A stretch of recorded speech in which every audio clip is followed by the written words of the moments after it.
سلامونه او نیکې هیلې هیلهمند یم چې جوړ او روغ به یاست. دغه ورځ کې د افغانستان د اقتصاد وزارت وزیر په یو سفر باندې قزاقستان ته تللی دی. قزاقستان کې دا ځل بیا غواړي چې د افغان قزاق کوم اقتصادي نندارتون چې دی هغه بیا فعال کړي او په دې نندارتون کې وڅ کړی افغان سوداګرو دپاره بیا مشتریان پیدا کړو او د کوم قزاقي سوداګر چې کوم تولیدات لري هغه هم افغانستان ته راوړو او د افغانستان د تازه میوو د وچې میوو دپاره هم مارکیټونه پیدا سي. نن په دغه ویډیو کې تاسو ته وایم چې قزاق موږ دپاره څومره قزاقستان موږ دپاره څومره ښه مارکیټ بلل کېدلی سي او موږ د قزاقستان سره څه اړیکې باید ولرو او قزاقستان یو دوست هیواد دی او په دې دوستي سره موږ کولی سو چې نور اقتصادي راکړه ورکړې هم شیر وکړو. زه پر موضوع باندې خبرې کوم تر اضافي خبرې تېرېږو. ښه که تاسو معلومات ولرئ قزاقستان د روسیې او د چین وروسته دریم ستر هیواد دی په اسیا کې چې حتی د اروپا کې هم یو برخه لري، په اسیا کې هم برخه لري. یو ډېر وسیع هیواد دی او د هغه نه وروسته هند دی او د هغه نه وروسته اوکراین دی. دغه هیوادونه ډېر غټ هیوادونه دي او د قزاقستان سره یو ډېر وسیع مځکه ده او په دې مځکه کې دوی په لوړه پیمانه باندې کروندې لري او دا کروندې چې دي د غنمو دي، د لمریز ګلانو دي او د جوارو دي. دا په لوړه پیمانه باندې دوی تولیدات لري او نړۍ ته ډېر صادرات هم چې لري هغه د غنمو دي، هغه د غوړیو دي، هغه دا ډول دا ډول تولیدات لري. مګر په بعضې برخو کې بیا قزاقستان ډېر متضرره دی ځکه چې هغه په څه شي کې هغه په میوو کې دی. میوې ځکه دی چې افغانستان چې په کومه سیمه کې پروت دی د افغانستان میوې د قزاقستان نه مخکې رسیږي او چې کله هم افغانستان میوې خلاصیږي بیا په هغه وخت کې د قزاقستان میوې رسیږي. یعنې موږ په افغانستان کې په د فراه و هلمند و هراتو په دې سیمه کې کندهار کې هلمند کې دې سیمو کې موږ د عمل په 15مه باندې موږ خپل میوې لرو چې هغه توتان دي او بعضې انګور چې موږ بعضې روچه او تازه انګور دی هغه په عمل کې څور کې رسیږي او دغه ډول باندې زموږ میوې مخکې تر مخکې رسیږي. موږ سبزیجات او بادرنګ او هندوانې او دا چې دي دا مخکې رسیږي. مګر په قزاقستان کې دا میوې په هغه وخت کې نشته ځکه چې قزاقستان کې ډېره هوا سړه ده او قزاقستان کې کله هم -25 څخه تر -40 درجو هم هوا سړیږي. یعنی دا ډېره سړه سیمه د قزاقستان ده. اوس قزاقستان موږ دپاره څه مارکیټ کېدلی سي؟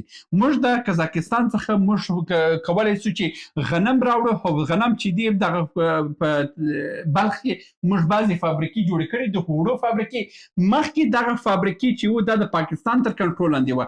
یعنې غنم د قزاقستان څخه تله په پاکستان کې وړه کېدله او پنجاب کې وړه کېدله او دا بیا بیرته راځه د افغانستان مارکیټونو ته د پاکستاني وړو په نامه باندې. که ستاسو په یاد وسي یو شلمنه بوجانې وه، هغه نخي بوجانې په هغه کې وړه راتله د پاکستاني وړو په نامه باندې مشهوره وه. هغه مارکیټونه هغه اصل کې غنم د قزاقستان څخه راتله او دلته وړه کېدل او بیرته افغانستان ته راتله او په سیمې هېوادونو کې توزیع کېدل او پاکستان خپل ګټې اخیستل. اوس دغه کار موږ په بلخ کې کولی سو، موږ په کابل کې کولی سو، په غزني کې موږ کولی سو، په فراه کې کولی سو، په کندهار کې کولی سو ځکه چې په ډېرو ولایتو کې اوس د وړو فابریکې جوړې سوي دي او غنم هم چې دی د قزاقستان څخه راځي. قزاقستان څخه دا کوم وړه چې راځي موږ کولی سو چې دا وړه کړو او دا بیرته پاکستان ته ورسو ځکه چې پاکستان مارکیټ اوس هغه پخوانی مارکیټ نشته او اوس کوم وړه چې راځي موږ اوس هغه پاکستان ته نه پرېږدو. پاکستان ته وایو وروره غنم غواړې زه خپله زه ځم د قزاقستان څخه اخلم. تاک نه لري چې خپل تجار واستوي او راوړې په پاکستان باندې او د افغانستان په لارې تېر کړي. نه، زه تاسو وړه درکوم او وړه تر پېښوره پورې رسوم، تر کوټې پورې رسوم. یعنې موږ کولی سو چې د غنم راوړو او دلته غنم راوړو وړه یې کړو او بیا پاکستان مارکیټ ته او ایران مارکیټ ته انتقال کړو ځکه چې ایران هم د ځان نه دومره غنم نه لري او موږ کولی سو چې په فراه ولایت کې، په هرات ولایت کې، په نیمروز کې موږ بعضې د وړو د فابریکې جوړې کړو چې د قزاقستان غنم واخلو وړه یې کړو او دا هم ایران ته هم صادر کړو. نو دا زموږ لپاره لوی ګټه ده. بله ګټه دا ده چې قزاقستان په پریمانه ډول باندې غوړي لري. موږ کولی شو چې د دې غوړي واخلو او همدغه غوړي په غټو ټانکرانو کې راوړو افغانستان ته او دا په بسته‌بندي کو او په وړو وړو بوتلانو کې کو او هم ایران ته انتقال کو، هم پاکستان ته انتقال کو او هم عربو او افریقایي هیوادو ته هم انتقال کو.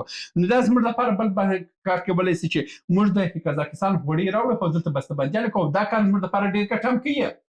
بله خبره دا ده چې د قزاقستان مارکیټ کې زموږ یو تر ټولو لوی مارکیټ چې دی همدا اوس د انرژي مارکیټ دی چې موږ په افغانستان کې چې کوم انرژي تولیدوي او همدغه انرژي چې ده دا کوم مارکیټ دی دا قزاقستان مارکیټ ته ځي. قزاقستان مارکیټ ته ځي، هم د ازبکستان مارکیټ ځي، هم ترکمنستان، هم تاجکستان، هم ایران، هم پاکستان. دی مارکیټ خو لوی مارکیټ دی قزاقستان دی او د قزاقستان د طریق موږ کولی شو چې اروپا ته هم انتقال کو.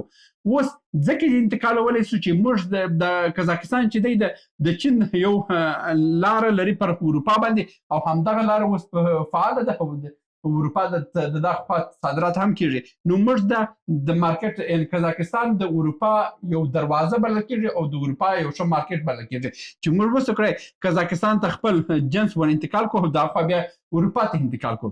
اوس کوم مارکیټ چې موږ لرو هغه مارکیټ دا دی چې قزاقستان ته موږ د کندهار انار انتقالولی سو، انتقالوي هم، وچ میوه انتقالوي او د فراه هندوانې او بادرنګ تاجکستان، ازبکستان، ترکمنستان او قزاقستان ته هم انتقالوي. او په لوی پیمانه باندې زموږ ډیر صادرات چې دي هغه د انرژي مارکیټ دی. په قزاقستان کې موږ ښه مارکیټ لرو. د بنګلادیش وروسته موږ قزاقستان ښه مارکیټ دی. یعنې موږ ته اوس په بنګلادیش کې د شفاه انرژي چې ده هلته شفاه ټراک د انارو ټراک چې دی هغه په بنګلادیش کې ډېر ښه مارکیټ دی، هلته ښه مارکیټ لري. دویم مارکیټ چې دی په سیمه کې موږ په داسې کې لرو، په قزاقستان کې لرو. یعنې قزاقستان ته موږ ډېر تولیدات لرو، صادرات لرو. یعنې اوس که زه تاسو ته وایم چې د افغانستان انرژي چې دی د نړۍ 18 سلنه د نړۍ انرژي تولید اوس د افغانستان څخه کېږي. تاسو به ونه منئ. یعنې د نړۍ 18 سلنه چې په ټوله نړۍ کې دا دومره هیوادونه دي او په لوړه پیمانه باندې ریډ بول چې اتریشي کمپنۍ ده او تایلنډي کمپنۍ ده، دا دوه یو شریک کمپنۍ ده، هغه ډېر تولیدات لري. او بیا پسې وروسته مانستر چې دی هغه هم په نړۍ کې ډېر تولیدات لري.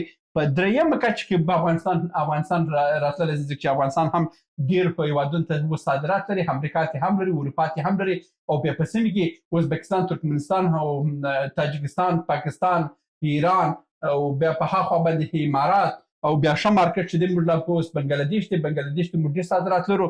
نو دا مارکیټ د بنګلادیش وروسته موږ قزاقستان مارکیټ دی چې موږ قزاقستان ته موږ لوی پیمانه باندې خپل جنس انتقالوي، هغه هم انرژیان او انرژیان چې دی اوبه دې ډکوي، څه مواد ور واچوه، دا انتقال کړه. دا ډېره ګټه ده او افغانستان دپاره ډېر عاید راځي. نو موږ خدای دې یو داسې خدای دې دا اوسني چارواکو ته دومره قوت ورکړي چې د انرژي په صنعت باندې ډېره پانګونه وکړي. ځکه چې نړۍ اوس مهال ټوله هر یو کس چې دی بس انرژي وخوره، د ټراکو ته ډېر ضرورت لري. که موږ هند مارکیټ ترلاسه کړو، هند ته هم انرژي انتقال کړه، دا هم ډېر ښه کېږي چې موږ کولی شو چې د راشد خان ګټه واخلو او د هند مارکیټ ته هم خپل انرژیانې ورسو. نو دا مارکیټونو ته که موږ ورسو زموږ دپاره ډېرې پیسې دي، زموږ دپاره ډېر خوراکونه دي، زموږ دپاره ډېر غرمې دي، زموږ دپاره ډېرې ورجې دي چې موږ کولی شو چې خپل افغانانو ته پیسې پیدا کړو او افغانان په کار واچو او افغانانو دپاره د ماښام ډوډۍ برابر کړو. دا و د نن ویډیو هیله مند چې اوس هم ترلاسه کړی اوسئ. تر بیا هم په الله سپارم. ښې چارې. سلامونه. موږ ډېر موضوعات جوړ کړي دي. که سیاسي موضوعات غواړئ ووینئ نو دلته کلیک کړئ، او که غواړئ اقتصادي موضوعات وګورئ نو دلته کلیک کړئ، او که غواړئ چې د تل لپاره راسره واوسئ نو دلته کلیک کړئ او چینل سبسکرایب کړئ.